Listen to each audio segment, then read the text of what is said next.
But before I begin the main agenda, I would like to share some additional information with you. Distinguished guests, participants, ladies and gentlemen, now as we have come to the core agenda of our event, and before we dive into our keynote speakers' presentations, there will be additional information that will be given with you. As we navigate our way through the digital landscape of the 21st century, we cannot ignore the profound implication of the digital divide.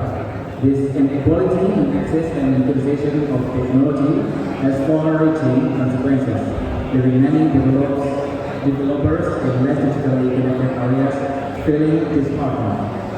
So in this session, we have a privilege of welcoming our two exceptional speakers, and they'll be sharing their experience and outcomes from a remarkable hackathon event conducted in one of digitally excluded cities in Korea.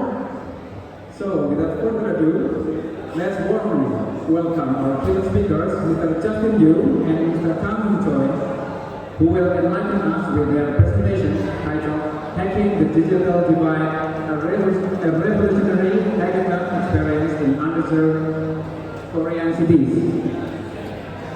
So let's give them a round of applause as they take the stage.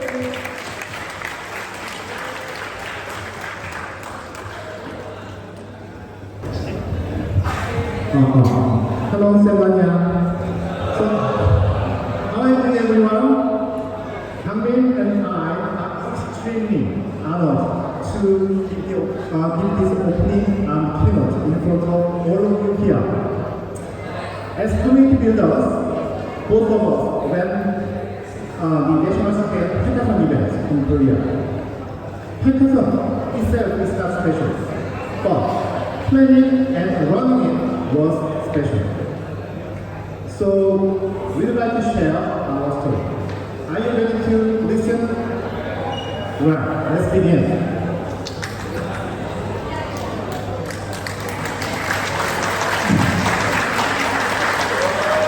Let's begin with this number. Can anyone guess what this number is about? It's 52 million. I will put additional number of 26 million, which is a half of the 52. So it's like half of the original numbers. That's correct. There's a population of Seoul and South Korea. So why does this number matter? Let's dig into it. This is an infographic it published on Reddit in 2022, which is 9 ways of viewing South Korea. And actually, it put our eyes that this figure is actually representing the number that I showed you before. That means that the red area is Seoul and is suburb.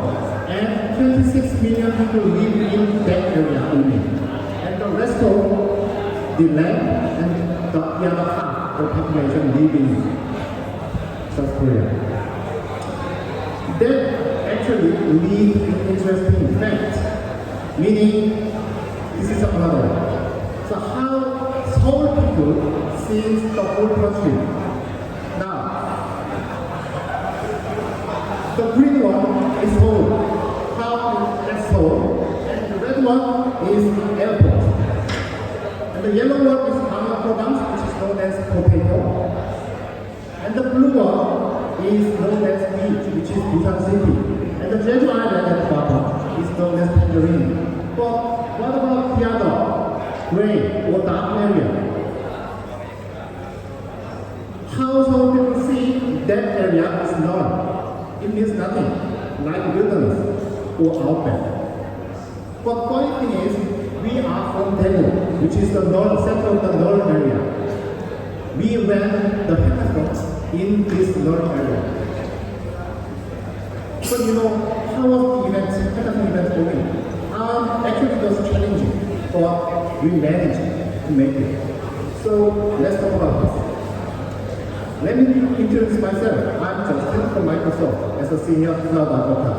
But I'm here as a community organizer to represent Cloud Bandwagon. So now I'm handing over this mic to Kang to continue sharing our story. Kang, are you ready? Thanks, Justin, for the great introduction. Hello, everyone. Hello. I'm Kang, head of programming. I'm also here as the community manager of Cloud Bandwagon. I ran this extraordinary hackathon event with Justin, and I'm really glad to share our insights here at LOUCA. First of all, I'd like to share our initial situations. Around March in this year, Justin and I had a drink in Daegu. We started talking about the possibility to run a big-scale hackathon event in Daegu. We were skeptical, but at the same time, we thought it would be doable. So we did a little bit of research about the current situation. We found many interesting points. Here are 3 points I'd like to share. First, in terms of the end-to-end experiences, hackathon participants have low or little experience to deliver their applications that they built during their previous hackathon events. It doesn't make sense to me because the hackathon usually delivers some applications or raw products as outcomes. In Daegu, most hackathon events were restructured as ideathon that focus on planning and marketing without products. So participants were supposed to plan well, build a fancy PowerPoint slides and present it well. They built applications but working only on their machines. It's similar to the first one. Participants have low or little exposure to the cloud. Not only Microsoft Azure, but also AWS and Google Cloud. We asked many students about the cloud. What they thought of the cloud is like iCloud or Google Drive or OneDrive, meaning mostly storing some photos and documents. Some students knew the cloud, but only about virtual machines or containers, not anything else. That's where we see the phenomenon called digital divide. That's where developers living in Seoul, they have got exposure to the cloud, but developers living outside Seoul don't. We've seen this digital divide or digital extremization in Daegu. Actually, developers are already internalized it. We want to break it. And the last one, or not the least one, is that we've got more people for operation. So still I started this event. I recruited one person from my company for some paperwork. But that was it. Only 3 of us had to run this hackathon. Did you think it's possible? Only 3 of people run the hackathon? Well, we didn't think so either. But why are we here? Because we made it anyway. So, although there are challenges I mentioned earlier, we started finding ways to make it happen. Here are some tests we set up for the event. We assume that participants would not have no idea of the cloud. So, we like to provide them with 6 creative free online learning courses from Microsoft. That's called Cloud Skill Challenge. The 6 courses were about cloud, AI, data, business intelligence app, security, and cloud collaborations. we expected that participants would have some fundamental knowledge of the cloud for the hackathon. At the same time, we like to run an in-person workshop to actually get their hands dirty.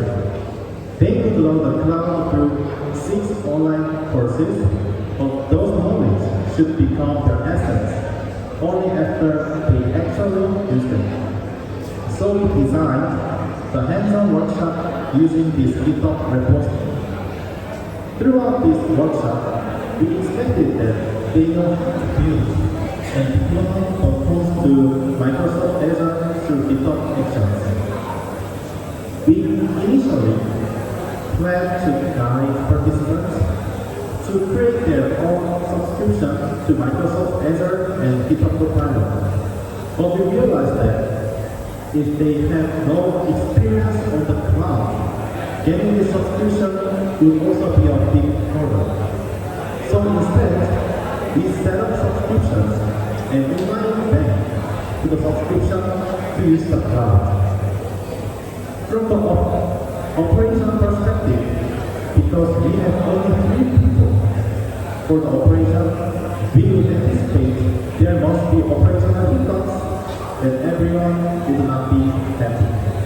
So we choose GitHub issues for every single round check-in. If participants checked in with the queue, it's fine. Otherwise, it's automatically marked as overdue, something like this. We expected this to bring transparency. And this marking or labeling is done by automation by using GitHub Actions and Microsoft low-code code Power Platform. We expected the operation tools would reduce our operational overhead significantly. But where should we promote our hackathon events? We needed to send our hackathon event to the local developer communities, including student communities. So we asked the student union at Kang National University to encourage their students to join this event. At the same time, we also asked local governments to fund and promote the event. Because those local government organizations are also responsible for the digital externalization. Alright now, I'm going to hand over to Justin to discuss what we actually did for the hackathon. Justin, ready? Right, thanks Kang for the great summary of what the situation was and what the tasks we are aiming. So let's take a look what we actually did to let the hackathon smoothly happen. As Kang mentioned earlier, we curated 6 cloud fundamental courses. All the learning materials actually are already published on Microsoft long websites, and of course they are all free of charge. So for the online learning challenges, we aim 1,000 challenges. That means we have to send each time every single participant is joining, we send a confirmation message, which is up to 1,000 messages. And we ran this online challenge for 3 weeks, which is 21 days. And every day we send a working in progress message to each participant. So, take up to 21,000 messages for the entire period. And every time each participant completes their online course, they want to send us the validation request. Then we are confirming your online course completion is done. Message like that. So we send a message up to 6,000. So bear this in mind with this number. And also we ran a pre-event workshop. We aim 120 participants. That means we want to send in 120 messages and we want to conduct 120 check-ins on the day. The same went to the actual the hackathon event as well. So we had 300 people to join this hackathon event. Now, meaning we had to send 300 confirmation messages and 300 check-ins over there. In order to deal with all those, the large amount of messages with the limited number of resources, operational resources, automation was inevitable. We had to automate almost everything except we really need human touch, a few points. So this is a sample automation workflow process for cloud school challenge. When a participant is registered through Microsoft Forms, then all the participants' details are stored into the database. Then both confirmation email and text message is sent to the registrant. And overall process workflow for other checking process that we have today is similar to this one. So what's the behind the scene? So this is the behind the scenes workflow process or workflow automation. So if someone creates an issue in the cloud for the completion of online training materials or check-in to their server round or the hackathon day, then it starts executing a specific GitHub workflow. And at the end of the actual workflow, it calls another workflow automation through Power Automate. And this is the Power Automate workflow that it actually takes care of all the updated database, sending an email, and sending a text message. We also developed a Power Apps application as a check-in kiosk. It looks up a participant's GitHub IDs and checking the user. Then with this GitHub ID, we know who has checked in and who needs to be allocated for Azure subscriptions and GitHub Copilot subscription. So I have shared what we have done for the hackathon event in terms of the automation.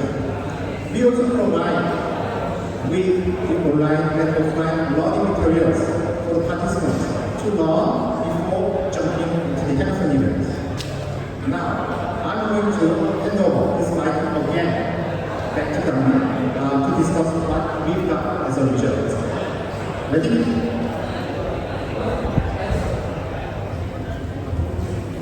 Thanks, Justin. As a result of process automation, we've got some significant numbers to share with you. Here's a result of the online cloud skill challenge. As Justin mentioned earlier, we aimed 1,000 registrations. And here's a result. We got 960 participants and 54% of them had completed at least one course.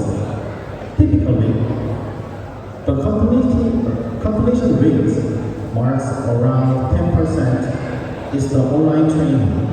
But as you can see, the completion rate of over 50% was a huge mark. 50%.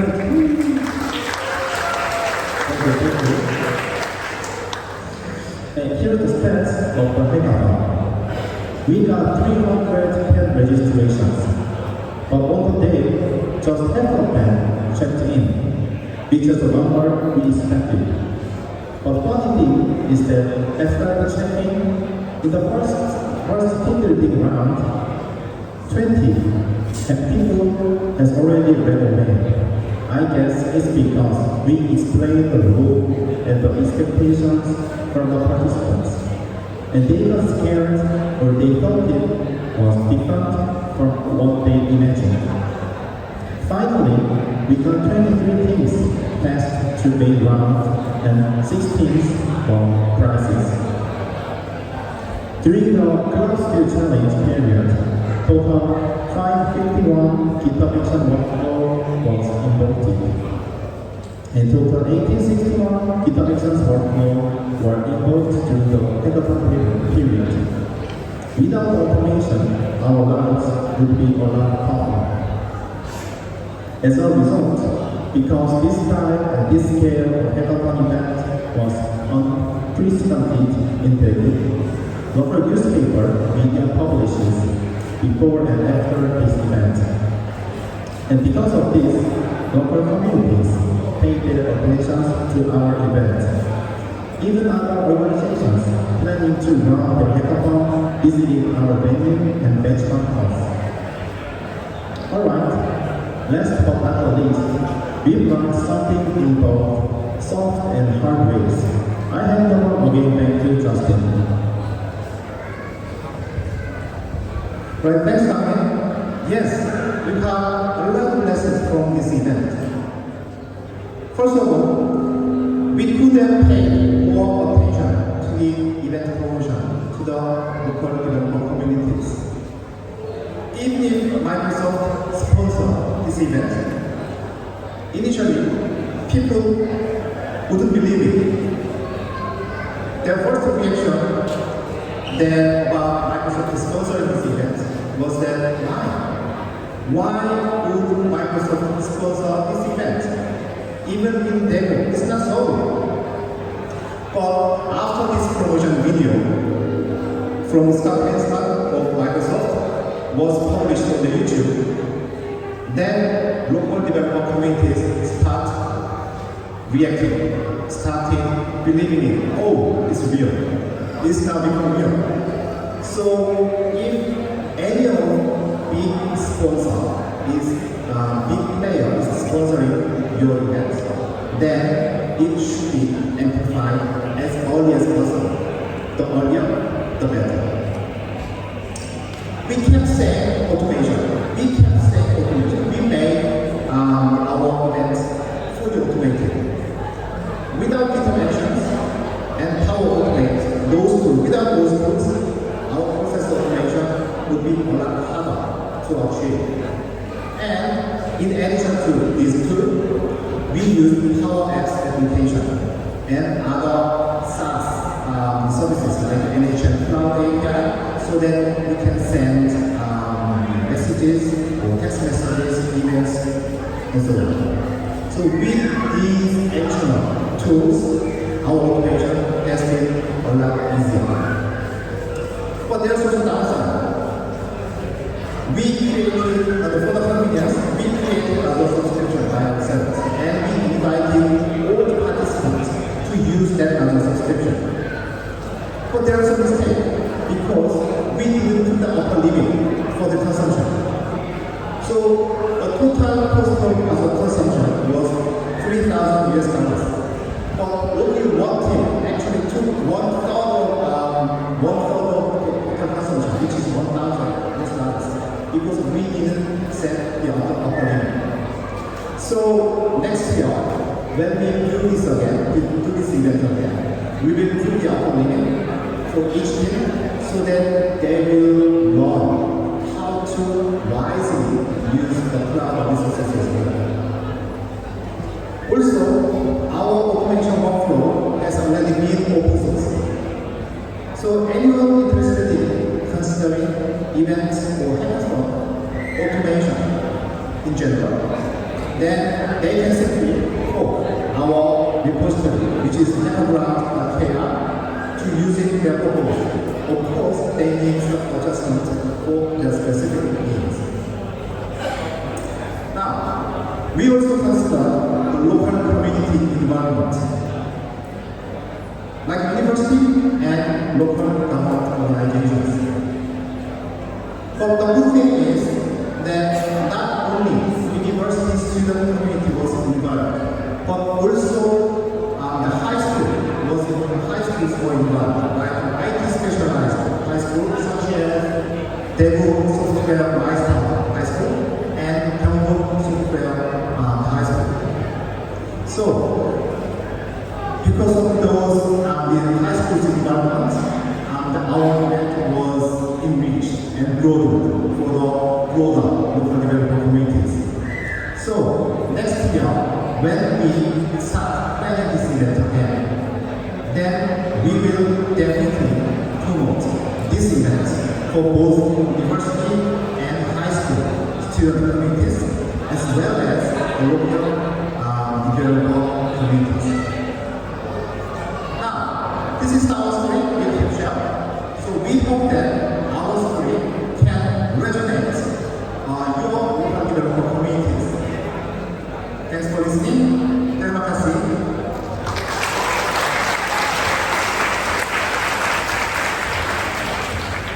Thanks for listening. Okay. We are really appreciate having us in the opening keynote speech. If you have any question, please don't hesitate to grab us after the session. We are looking around the venue. Thanks. Terima kasih.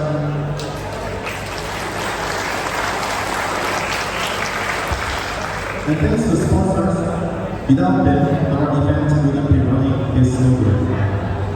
Thank you. Terima kasih.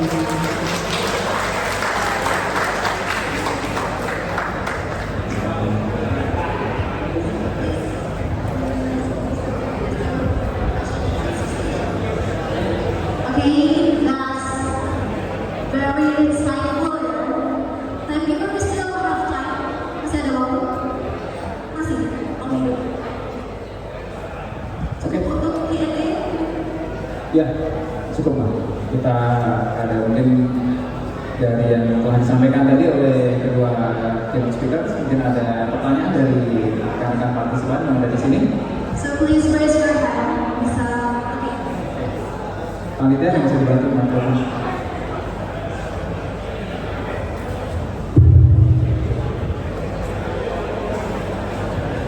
Hello, my name is for this question. So, introduce myself. My name is Baba, and I'm from SuraKarta.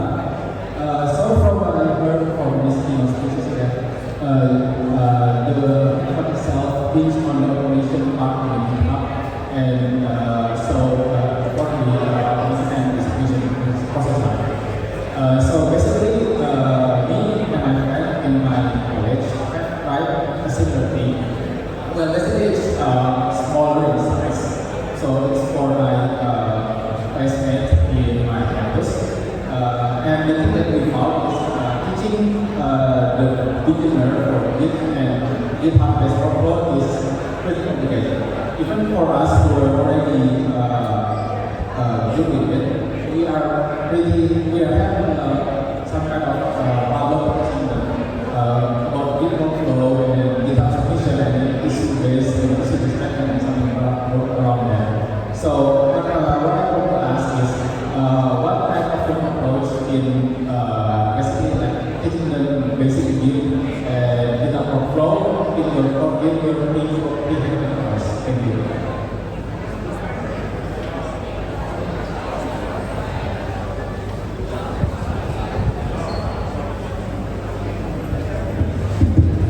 So the question was that what's the workshop, the topics about? Is that the question? Yeah, basically like we hackathon workshop is like how did we teach like the Git workflow in the How did you teach? That's a very good question. We had, so this slide, so we prepared that workshop material on GitHub. So that's also open source.